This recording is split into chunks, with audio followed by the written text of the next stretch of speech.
अगर ये हिंदू हिंसक होता ना तो आज पाकिस्तान में ना काटा जा रहा होता, बांग्लादेश में ना काटा जा रहा होता, भारत में ना काटा जा रहा होता। अगर यही बयान तुम किसी मुसलमान के लिए दे देते या किसी मस्जिद के लिए बयान देते जो तुम सनातन धर्म के लिए बोल देते हो, इतनी देर में तुम्हारा सर तन से जुदा कर देते वो लोग। अन्य पार्टी मुस्लिमों के साथ है, इस तरह हिंदू के साथ होना भाजपा का बनता है। और जिस तरह ये खुल के साथ देते हैं, इसी तरह हिंदू का साथ देना भाजपा का बनता है और ये देना चाहिए। माननीय मोदी जी हो, योगी जी हो, अमित शाह जी हो या भारतीय जनता पार्टी का कोई भी कार्यकर्ता हो, अन्य सारे कार्य को छोड़ के आज की डेट में हिंदू बन के काम करे, हिंदू होकर काम करे, क्योंकि हिंदुओं का हिंदुस्तान में अस्तित्व खतरे में आ रहा है। ये बांग्लादेश हो, अफगानिस्तान हो, पाकिस्तान हो या जो भी हमारे देश से छूट के बने हो, हट के बने हैं देश, उनकी जो हालत है वो हालत हमारे देश में हो जाएगी।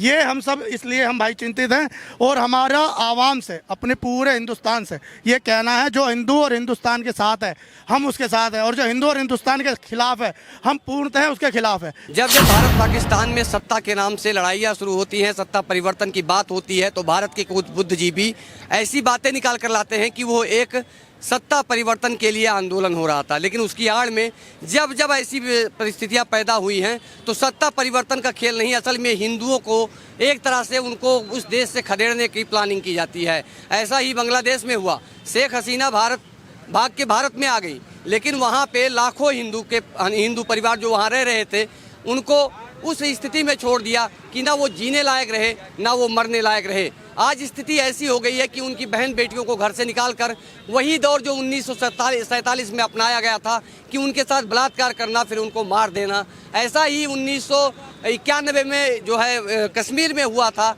वही दृश्य आज फिर से हम लोगों के सामने दोबारा आंखों के सामने तैर रहा है। आज लाखों बांग्लादेशी हिंदू बॉर्डर पर शरणार्थी बने बैठे हुए हैं। उनको एक उम्मीद है भारत से कि वो भारत का में जो है अपना शरण पाएंगे, लेकिन अभी फिलहाल जो मेन चीज़ है वो है भारत में घुसपैठियों का। भारत में लगातार मुस्लिम घुसपैठियों की संख्या बढ़ती जा रही है। 10-20 नहीं बल्कि लाखों में बांग्लादेशी घुसपैठिया रोहिंग्या भारत के अंदर हैं। इसी के कारण ओवैसी भी ताल ठोक कर कहता है कि जब मोदी या योगी नहीं रहेंगे तब तुमको बचाने कौन आएगा। ये साफ संदेश ये ओवैसी का यही था कि जैसे पाकिस्तान में हुआ, जैसे बांग्लादेश में हुआ, वैसे ही भारत में एक दिन जब योगी और मोदी नहीं रहेंगे तो हम उसी तरह से हिंदू बहन बेटियों का बलात्कार करेंगे, हिंदुओं का कत्लेआम करेंगे, जो आज बांग्लादेश में हो रहा है। आज यहाँ पे अग्निवीर संस्था के द्वारा एक प्रोटेस्ट किया जाता है। वो प्रोटेस्ट 2 मायने में है। एक तो ये है कि जो बांग्लादेश के अंदर हिंदुओं के ऊपर उत्पीड़न हो रहा है, एक तो उसके विरोध में है, और दूसरा आंदोलन इस पर है कि जो शरणार्थी भारत के अंदर हैं उनको भारत से कब खदेड़ा जाएगा। आइए बात करते हैं जो युवा हमारे साथ में हैं, उनसे हम बात करेंगे। भाई साहब, आपका नाम क्या होगा? मेरा नाम जतिन राज है, मैं अग्निवीर का प्रदेश अध्यक्ष हूँ। और यहाँ पर जो ये प्रोटेस्ट हम कर रहे हैं, यहाँ पे हमारा इसका उद्देश्य ये है कि हम भारत सरकार से मांग रख सकें कि यहाँ भारत के अंदर बहुत बड़ी संख्या में, लाखों की संख्या में बहुत बड़े घुसपैठिया रोहिंग्या मुसलमान, जिसके लिए हम पिछले 10 सालों से निरंतर प्रदर्शन करते आ रहे हैं, अपील करते हैं, लेकिन उनके ऊपर कोई एक्शन नहीं हो रहा है। यहाँ पे निरंतर मुस्लिम जिहादियों ने यहाँ पे काट पाट मचा रखी है, और एक भी ऐसा व्यक्ति नहीं है जो ये कह रहा है कि यहाँ लोग शांति से रह रहे हैं, बस अपनी बारी का इंतजार कर रहे हैं। बांग्लादेश में हिंदुओं की निर्मम हत्या हो रही है, कहने के लिए प्रोटेस्ट जो था छात्रों का था, लेकिन देखते ही देखते आगजनी बदल गया, बलात्कारों में बदल गया। किस तरीके की खतरनाक वीडियो आप लोगों के सामने सोशल मीडिया के माध्यम से दिखने को मिल रही होंगी। ऐसी स्थिति में हम भारत सरकार से एक निवेदन करने के लिए हमने ये प्रदर्शन का आयोजन रखा कि हम भारत सरकार से ये कर सकें कि जब भारत मुस्लिम देश की प्रधानमंत्री यहाँ शरण लेने आ सकती है, अपना सर छुपाने आ सकती है, तो वहाँ रहने वाले अल्पसंख्यक हिंदू क्यों बॉर्डर पे अपनी जानों को जूझ रहे हैं, उन्हें क्यों भारत में शरण नहीं दी जा रही। तो ऐसी ही हम एक मांग भारत सरकार से करने वाले हैं कि वहाँ रहने वाले जितने भी गैर मुस्लिम यानी कि हिंदू भाई हैं हमारे, उन सभी को वापस से भारत में लाकर सुरक्षा देने की, उनकी सुरक्षा सुनिश्चित करी जाए, और जितने भी यहाँ घुसपैठियाँ हैं उनको भी यहाँ से भगाया जाए, क्योंकि बहुत बड़ी संख्या में घुसपैठियाँ हैं। लेकिन सबसे बड़ा सवाल है कि भारत सरकार अब तक बांग्लादेशी घुसपैठियों को चिन्हित नहीं कर पाई, लेकिन वही आप जैसे हिंदू युवा कार्यकर्ता लगातार बताते हैं कि यहाँ वो रोहिंग्या रहते हैं, यहाँ बांग्लादेशी रहते हैं, सरकार को भी बताते हैं, प्रशासन को भी बताते हैं। इसके बावजूद भी प्रशासन और शासन आंख मूंदे क्यों बैठा है? देखो, ऐसा तो है नहीं कि देश के अंदर कोई ऐसा बाहर से घुस जाएगा, यहाँ लोगों को पता नहीं होगा। सुरक्षा एजेंसियों को सब पता है, सब लोगों को सब कुछ पता है, पर किसी ना किसी वोट बैंक के कारण ये लोग चुप बैठे हैं कि यहाँ से घुसपैठियों को बाहर भगाएंगे तो यहाँ के रहने वाले मुसलमानों के जो उनका वोट बैंक है वो खराब हो जाएगा। कहीं ना कहीं भारत में रहने वाले सारे मुस्लिम जितने भी हैं आज तो आप देख लो, इतने दिन से प्रदर्शन चल रहा है, किसी एक मुस्लिम ने इस विषय पे मुद्दा उठाया, किसी हिंदू की हत्या पे किसी ने अपना रोष व्यक्त किया, किसी ने कुछ नहीं करा। लेकिन सिर्फ और सिर्फ अगर कोई एक मॉब लिंचिंग हो जाए, किसी के साथ मारपीट हो जाए या कोई अपने आप से मर जाए तो उसका सारा जिम्मा हिंदुओं पे थोप देते हैं। उसके लिए बढ़ चढ़ के मीडिया भी दिखाती है, सब लोग दिखाते हैं। आपके चैनल के माध्यम से मीडिया बंधुओं से भी ये कह देना चाहूँगा मैं कि ये मानसिकता, बिकाऊ मानसिकता खत्म करके वास्तविकता दिखाने का साहस रखें, सामर्थ्य रखें। और दिल्ली के अंदर अवैध ऐसी मैं 50 कॉलोनियाँ चिन्हित करवा सकता हूँ स्वयं, जहाँ पे अवैध बांग्लादेशी यहाँ के आधार कार्ड बना के यहाँ के जो नेता हैं उनका उन्हें सुरक्षा प्राप्त है उन्हें, और वो यहाँ पे रह रहे हैं, निर्मम हत्याएं कर रहे हैं। अभी जो पूर्व में दिल्ली में दंगा हुआ उसकी शुरुआत किसने करी? ये सारे घुसपैठिया बांग्लादेशी थे जिन्होंने जाफराबाद दिल्ली को फूंक दिया, वहाँ निर्मम हत्याएं कर दी गई हिंदुओं की। ये सब करने वाले कौन है? ये सब बांग्लादेशी हैं। और ये सुनियोजित तरीके से भारत में भी दंगा करने की परियोजना बना रहे हैं कि किस तरीके से यहाँ पे प्रोटेस्ट हो और ये लोग निकल के यहाँ पे दंगाबाजी करें और फिर हिंदुओं की निर्मम हत्या यहाँ भी करी जाए। भारत सरकार से ये विशेष निवेदन रहेगा कि इससे पहले भारत में गृह युद्ध जैसी स्थिति बने, इन घुसपैठियों को बाहर निकाल दें। इन्होंने म्यांमार में बौद्धों को मारा, ये इन्होंने पाकिस्तान में हिंदुओं को मारा, बांग्लादेश में हिंदुओं को मार रहे हैं, और भारत के अंदर भी कोई ये चीज़ें कम नहीं हो रही हैं। निरंतर बेटियों के बलात्कार और हमारे भाइयों की हत्याएं निरंतर हो रही है, लेकिन कोई ना कोई इनका एजेंडा है जिसके कारण ये लोग चुप बैठे हुए हैं। अब ये वोट बैंक की राजनीति कह लो इसे, या फिर जो है बाहर विदेशी लोगों से फंडिंग मिलना कह लो, कुछ भी कह लो, लेकिन सरकार की कानों तले, आंखों तले ये सब काम नहीं हो रहा है ना। सबको सब कुछ पता है, ये सब मिलीजुली सरकारों के काम हैं। भारतीय जनता पार्टी अगर यहाँ पे हिंदुओं की सरकार है तो उसे खुल के हिंदुओं के समर्थन में आना चाहिए। हम केवल संविधान के अधिकार पर काम करेंगे। जब कश्मीर में हिंदुओं का पलायन हुआ, एक सिंगल FIR वहां के मुसलमानों पे दर्ज नहीं हुआ, लेकिन कल जब पिंकी चौधरी बांग्लादेशी घुसपैठियों को खदेड़ने लगे तो उनके ऊपर FIR हो गया। यानी जो काम प्रशासन को करना चाहिए था वो प्रशासन ने नहीं किया। मजबूरन हिंदू संगठन उनको वहां से खदेड़ने का जब काम कर रहे हैं तो उन्हीं पिंकी चौधरी पे 7 धाराओं में मुकदमा दर्ज हुआ है। इस पर क्या कहेंगे? देखिए, जब हमारी बेटियों की सुरक्षा हमें करनी है तो हम सरकार का मुंह नहीं देखने के। हमारे आसपास ऐसे बांग्लादेशी इकट्ठे होंगे, अतिक्रमणकारी यहाँ पे इकट्ठे होंगे जो आए दिन हत्याएं, लूट, चोरी चकारी करेंगे। उनसे अपनी बहन बेटियों की सुरक्षा के लिए हर आदमी को ये कदम उठाना ही पड़ेगा। कब तक हम सरकार के भरोसे बैठे रहेंगे? आज बात ये थी कि आज बांग्लादेश में स्थिति हो रही है, कल को यहाँ हो जाए। ये जो आसपास झुग्गी झोपड़ी में बसे बैठे बांग्लादेशी हैं, कल को हमारी बहन बेटियों को बलात्कार करेंगे, गला काटेंगे, उस समय हम क्या करेंगे? समय रहते हमें एक्शन लेना चाहिए, और जो एक्शन लिया गया है मैं तो भाई उसका पूर्णतः समर्थन करता हूँ। और ये सरकार का काम था जो चिन्हित करते हैं, इन्हें आइडेंटिफाई करते हैं। अगर वो बांग्लादेशी मुसलमान नहीं भी हैं तो सरकार का काम है झुग्गी झोपड़ियों में रहने वाले हर आदमी को आइडेंटिफाई करे, जांच करें उनकी। बार बार पे ये प्रशासन ने अपना बयान दे दिया कि वो बांग्लादेशी नहीं है, शाहजहांपुर के हैं, लेकिन ऐसे बांग्लादेशी क्या भारत में नहीं है? आप इस चीज़ की वो तो पुष्टि कर दें। जब हैं तो फिर उनको भगाएं यहाँ से। जब गाजा में आतंकी इजराइल पे अटैक करते हैं और इजरायली जब गाजा में उनको ध्वस्त करता है तो यहाँ के जो भाईजान लोग हैं ये घड़ियाली आंसू रोते हैं। लेकिन आज बांग्लादेश के अंदर वैसे तो हिंदू भाईचारा का बहुत बड़ा राग लापा जाता है इस देश में, लेकिन आज वो लोग कहाँ हैं? इसमें भैया सबसे पहली बात तो मैं उन लोगों को कुछ नहीं कहूँगा, क्योंकि उनका काम है एकता करना। लेकिन हमारे लोगों को क्या है, अगर एक हिंदू मारा जाता है तो वो कहते हैं कि भैया दूसरे का मामला, मैं क्यों उसमें पढ़ूँ।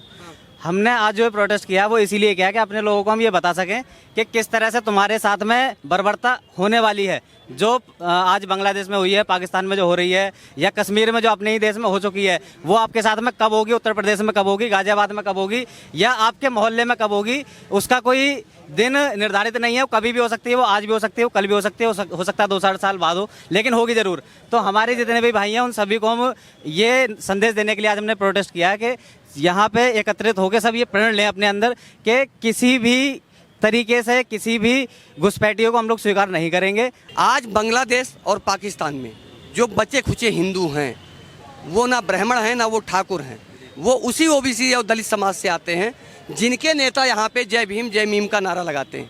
आज जब उनके ऊपर इतने हमले हो रहे हैं, उनके घरों को जलाया जा रहा है, उनकी बहन बेटियों को नंगा करने का प्रयास किया जा रहा है, उनके साथ बलात्कार किए जा रहे हैं, तो ये लोग आज क्यों शांति बैठे हैं? जतिन भाई, देखिए, यहाँ के जो राजनीतिक लोग हैं ना, पहली बात तो भीम के नाम पे जो संगठन है ये वास्तव में इनका पूरा इस्लामीकरण हो चुका। इनके सारे पदाधिकारी देख लो आप, इनके सारे मुख्य मीडिया प्रवक्ता देख लो आप, ये सारा इस्लामीकरण इनका हो चुका। और फिर बांग्लादेश में होने वाली हत्याओं पे क्या ही बोलेंगे। भारत के अंदर जब कोई घटना होती है ये देख लेते हैं कि वहाँ मुस्लिम अपराधी है तो ये लोग अपने बिलों से बाहर नहीं निकलते। अगर वो देख लेते हैं कोई ब्राह्मण है, यादव है, जाटव और कोई बिरादरी का है, वो सब चीज़ें उनको समझ में नहीं आती। ऐसे ही लोनी के अंदर बहुत सारे मामले हुए, आपने भी वीडियो एक कवर करा था, देखा। ये मतलब इन जगह पे ये लोग आते नहीं हैं। वो दलित थे। पाकिस्तान और बांग्लादेश के अंदर जितनी भी हत्याएं हो रही हैं ये सभी भील जाति के दलित हैं। इनके लिए कोई भी भारतीय दलित संगठन ना कोई आवाज़ उठा रहा है, ना इनको भारत लाने की कोई किसी की प्रक्रिया है, ना ही कोई बचाने की प्रक्रिया है। पाकिस्तान से लाखों की संख्या में भारत में हिंदू शरणार्थी आकर रह रहे हैं। वो टोटली सारे दलित हैं। जोधपुर, जैसलमेर, दिल्ली, जगह जगह रह रहे हैं। सारे जोधपुर से, सारे पाकिस्तान से आए हुए दलित हैं। और उनके लिए किसी भी जय भीम जय भीम का नारा लगाने वाले तथाकथित दलितों ने ऐसा ड्रामा रचा रखा है। वो उनके लिए कोई सुविधाएं नहीं है। वो जब कहेंगे कि ये काम ऐसा कर रहे हैं, ब्राह्मण ने ये कर दिया, दूसरी जाति ने ये कर दिया, लेकिन जब अपने लोगों के संरक्षण की बात है तब ये कहाँ चले आते हैं। अरे तुम कम से कम अपने लोगों का संरक्षण तो कर लो। आज बांग्लादेश में हत्याएं हो रही हैं, बलात्कार हो रहे हैं, तुम बैठे हुए अरे नहीं वो हमारे देश के नहीं है। या क्यों? क्योंकि तुम्हारे मुस्लिम भाई लोग हैं हत्या करने वाले। वो तो विद्रोह है। हाँ, तो वो विद्रोह, और बहुत सारी बातें हैं ना। विद्रोह का मतलब क्या है? तो जब यहाँ होती है घटनाएं, यहाँ अपराधी अगर किसी जाति का, तो फिर छाती क्यों पीटते हो, क्यों विधवा विलाप करने लग जाते हो? जब घटना तरीके देखो। फिर भारत में राजनीति करने का क्या उद्देश्य है? अगर तुम दलित हो और तुम्हें इतनी बुद्धि है कि दलितों के साथ सदा अत्याचार होता आया है या कहीं भी हो रहा है, तो पूरी धरती पे जहाँ भी दलितों की संख्या है वहाँ पे होने वाले अत्याचारों के खिलाफ अगर तुम आवाज़ नहीं उठाते तो तुम केवल राजनीति को, पूरे दलित समाज को तुम गुमराह कर रहे हो और गंद मचा रहे हो, केवल और केवल अपनी वोट बैंक की राजनीति के खातिर। आखिर कब तक हिंदुओं का ये इस तरह से मारकाट, उनको पलायन करना, उनकी बहन बेटियों के साथ दुष्कर्म करना, ये कब तक जारी रहेगा? मेरा ये कहना है कि जो भाजपा है, भाजपा एकमात्र हम सबको लगता है कि जातिवादी पार्टी अगर कहें तो बहुत हद तक कम है। और हिंदूवाद के प्रति तो उनका हम मानते हैं 100% काम होता है, लेकिन हम नहीं मान रहे अभी कि 100% हुआ है। जिस तरह अन्य पार्टी मुस्लिमों के साथ है, इस तरह हिंदू के साथ होना भाजपा का बनता है। और जिस तरह ये खुल के साथ देते हैं, इसी तरह हिंदू का साथ देना भाजपा का बनता है और ये देना चाहिए। माननीय मोदी जी हो, योगी जी हो, अमित शाह जी हो या भारतीय जनता पार्टी का कोई भी कार्यकर्ता हो, अन्य सारे कार्य को छोड़ के आज की डेट में हिंदू बन के काम करे, हिंदू होकर काम करे, क्योंकि हिंदुओं का हिंदुस्तान में अस्तित्व खतरे में आ रहा है। ये बांग्लादेश हो, अफगानिस्तान हो, पाकिस्तान हो या जो भी हमारे देश से छूट के बने हो, हट के बने हैं देश, उनकी जो हालत है वो हालत हमारे देश में हो जाएगी। ये हम सब इसलिए हम भाई चिंतित हैं। और हमारा आवाम से, अपने पूरे हिंदुस्तान से ये कहना है, जो हिंदू और हिंदुस्तान के साथ है हम उसके साथ हैं, और जो हिंदू और हिंदुस्तान के खिलाफ है हम पूर्णतः उसके खिलाफ है, चाहे वो सरकार है, चाहे वो कोई आम आदमी है। पिंकी चौधरी का आप किस तरह से समर्थन? बिल्कुल समर्थन करते हैं, क्योंकि ये काम केवल और केवल सरकार का था। ये काम सरकार का था। क्यों? क्योंकि सरकार को चिन्हित करके, जैसे भाई ने बताया, धीरज भाई ने बताया कि सरकार को चिन्हित करना चाहिए था, सरकार ने चिन्हित किया नहीं, तो हम तो चिन्हित करेंगे। और हम चिन्हित करेंगे तो हम वही करेंगे जो हमारे साथ हो रहा है, जो हमारे भाइयों के साथ हो रहा है। और एक चीज़ मैं भैया यहाँ के प्रशासन से कहना चाहूँगा कि यहाँ के प्रशासन हमेशा हम पे दबाव बनाता है, कोई भी हम जो है प्रोटेस्ट करें। हालांकि हमारे जो भी कार्यक्रम होते हैं बिल्कुल शांतिपूर्ण तरीके से होते हैं। अभी हमारा जो कार्यक्रम था वो यहाँ से हट के क्रॉसिंग थाने से स्टार्ट होना था। वहाँ पे आप देखे जाके पूरी सामने बना रखी है पुलिस वालों ने। वहाँ से हमें खदेड़ा गया, तब हम यहाँ पे आके हमने यहाँ पे अपने भाई इकट्ठे किए। उसके बाद से अब यहाँ प्रोटेस्ट चालू करेंगे। तो प्रशासन से मैं यही कहना चाहूँगा कि जिस तरह से वहाँ पे हिंदू ऑफिसर हैं सब मारे जा रहे हैं, वहाँ नहीं देखा जा रहा कौन ऑफिसर है, कौन किस रेंज पे, कौन कहाँ है। वहाँ के प्रधानमंत्री तक भगा दिया गया। तो आप लोग भी नहीं बचोगे, आप लोग भी मारे जाओगे। अगर आज हमारे साथ खड़े नहीं हुए प्रशासन के लोग तो कल ये भी मारे जाएंगे।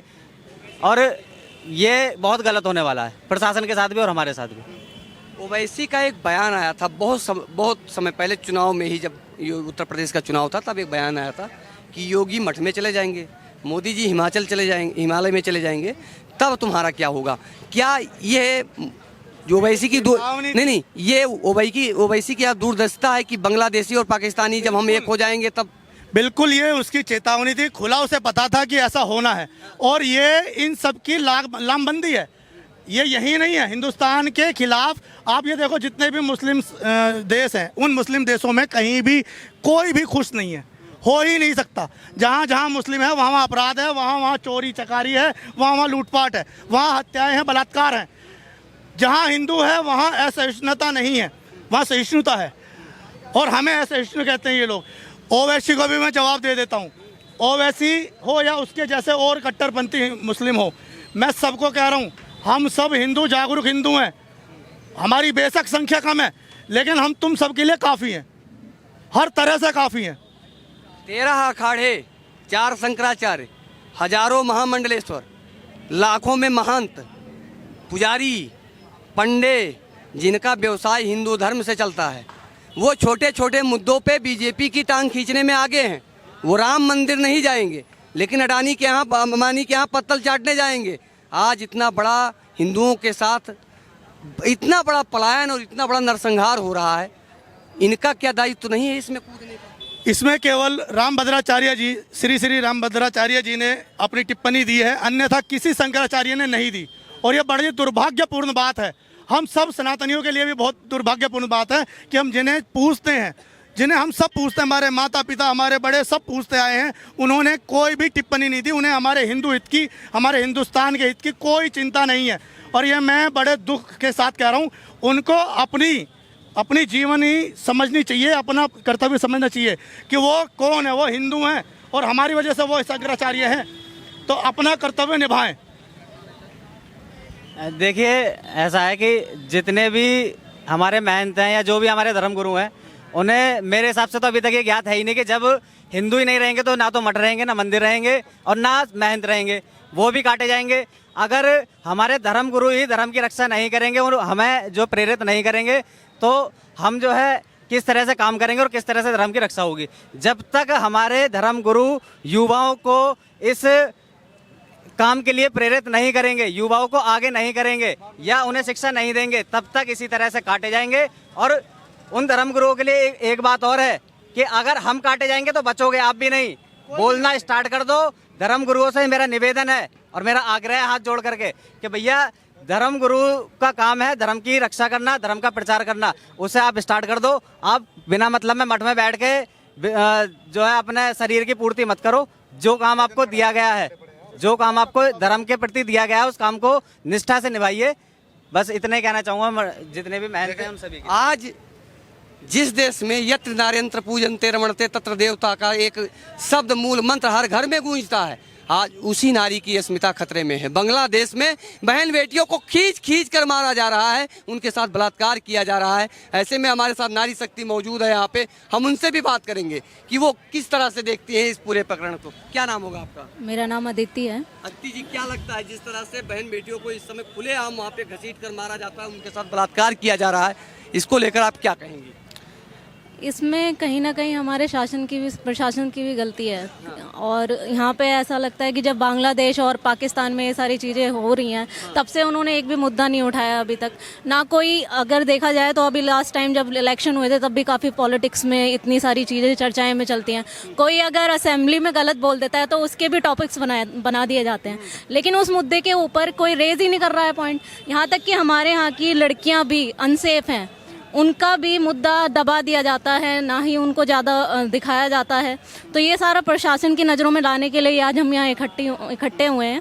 और ये मेरे भाई हैं जो आज इस मुद्दे को उठा रहे हैं, लेकिन मुझे ऐसा लगता है कि हमारी जो औरतें हैं उनको भी और बढ़ चढ़ के इन चीज़ों में हिस्सा लेना चाहिए ताकि उनकी सेफ्टी बढ़ सके। बस इसीलिए हम यहाँ आए। शासन से क्या मांग करना चाहेंगी? गाजियाबाद प्रशासन यहाँ तक कि आपको आंदोलन भी नहीं करने दे रहा है, उनको लेकर आप क्या कहेंगी? शासन से यही मांग करना चाहेंगे कि जितनी भी हिंदू हैं उनको सेफ्टी दें और जितना हो सकता है यहाँ के घुसपैठियों को पकड़ें या यहाँ से निकालें। क्योंकि जब मुद्दा उठाना नहीं आ रहा है शासन के प्रशासन के लोगों पे, तो अगर हिंदू लोग इकट्ठे होकर ये चीज़ें कर रहे हैं तो उसको भी तो पॉइंट को रेस करें ना। तो मैं स्वास्तिक सारा के चैनल के माध्यम से उन लोगों को ही बता देना चाहता हूँ यहाँ पे, जो बात बात पे कहते हैं हिंदू हिंसक है, हिंदू हिंसक है। अगर ये हिंदू हिंसक होता ना तो आज पाकिस्तान में ना काटा जा रहा होता, बांग्लादेश में ना काटा जा रहा होता, भारत में ना काटा जा रहा होता। जिस दिन हिंदू हिंसा पाएगा ना उस दिन और कोई हिंसा करने की वो करेगा नहीं इच्छा, उसके अंदर इतना सामर्थ्य नहीं है। क्योंकि दूसरी बात क्या है कि और यहाँ के लोगों को भी बता दूँ कि गीता और रामायण ये कपड़े में लपेट के मंदिर में रखने की चीज़ें नहीं है, ये मंदिर में रखी है तभी आज काटे जा रहे हो तुम। इन्हें निकालो, इन्हें पढ़ो। क्या कहा योगेश्वर श्री कृष्ण ने? इन सब बातों पर आपको अपना विचार रखना पड़ेगा। अपने बच्चों को केवल नवरात्रों के समय बड़ी बड़ी मूर्तियों की पूजा करने का कोई मतलब नहीं है। उन मूर्तियों से सीख लो। उन देवियों के हाथ में शस्त्र हैं, अस्त्र हैं, शस्त्र हैं, सब कुछ है, शास्त्र हैं। लेकिन हमारे पास क्या है? हमारे पास एक 50-60 हज़ार का मोबाइल है जिसमें घंटों तक हम रील्स देखते हैं, दिन भर में अभद्रता देखते हैं, नग्नता देखते हैं। हमारे युवाएं दिन प्रतिदिन सुगड़ते जा रहे हैं, उनके शरीरों के नाश हो गए। ऐसे योद्धा युद्ध लड़ेंगे? महाराणा प्रताप से हम अपनी तुलना करते हैं? हमारे अंदर है सामर्थ्य इतना कि हम घास की रोटी खा के जीवित रह सकें? चाउमीन मोमोज पे टिकने वाली ये युवा संस्कृति कभी धर्म को नहीं बचा सकती। इनको समझना पड़ेगा, इन माताओं को समझना पड़ेगा कि अपने घरों में गीता के श्लोकों को बच्चों को पढ़ाया जाए। निरंतर डांस करवाते हो बच्चों से, नचनिया बना रखा अभी लड़कियों को तुमने जगह जगह सांस्कृतिक कार्यक्रमों के नाम पे अभद्रता फैला रहे हैं ये कथावाचक जगह जगह बैठ के। और जो तुम्हारा बाप था जिसने इस संसार के लिए एक संदेश दे दिया कि जब जब धर्म की हानि होगी मैं प्रण लूंगा के वापस से यहाँ पे अवतार दूंगा और धर्म की रक्षा करूंगा, उसे तुमने अपना बेटा बना लिया, उसे तुमने लड्डू गोपाल बना के मंदिर में रख लिया, उसके साथ तुम दिन भर चोंचले कर रहे हो। जिसने तुम्हें धर्म सिखाया उसको तो तुम पढ़ना भूल गए, पर तुम्हें ड्रामेबाजी करने लगे। पाखंडवाद में उलझी पड़ी हैं औरतें आज की डेट में। उन्हें समझना पड़ेगा महिला ही इस देश का संचार करेंगी, उन्हें ही बच्चों में ये ज्ञान डालना पड़ेगा जो आगे जाकर धर्म की रक्षा करें। जीजाबाई ने डाले थे शिवाजी के अंदर वो संस्कार, जिसने दिखा दिया था परचम अपना, पर आज क्या हो रहा, कुछ नहीं हो रहा। मैं यही कहना चाहूंगा उन लोगों से जो बार बार कहते हैं हिंदू हिंसक है, हिंदू ड्रामेबाज है, हिंदू ये कर रहा है वो कर रहा है। हिंदू अगर हिंसक होगा तो तुम लोग इतना बोलने के लायक नहीं बचोगे। आप संसद के अंदर खड़े होकर ये बात कह रहे हो, अगर हिंदू हिंसक होता तो वहाँ उपस्थित सारे हिंदू उसे 2 मिनट में काट पीट के फेंक देते। अगर यही बयान तुम किसी मुसलमान के लिए दे देते या किसी मस्जिद के लिए बयान देते जो तुम सनातन धर्म के लिए बोल देते हो, इतनी देर में तुम्हारा सर तन से जुदा कर देते वो लोग। उनके लिए तुम्हारे एक बोल नहीं निकलता। लेकिन हिंदुओं की छोटी छोटी आवाज़ भी उठाएं तो ये प्रशासन के अधिकारी यहाँ खड़े हुए हैं, इन सबका उद्देश्य क्या है? ये यात्रा ना हो, हम यहाँ कोई दंगा फसाद कर रहे हैं। जय श्री राम।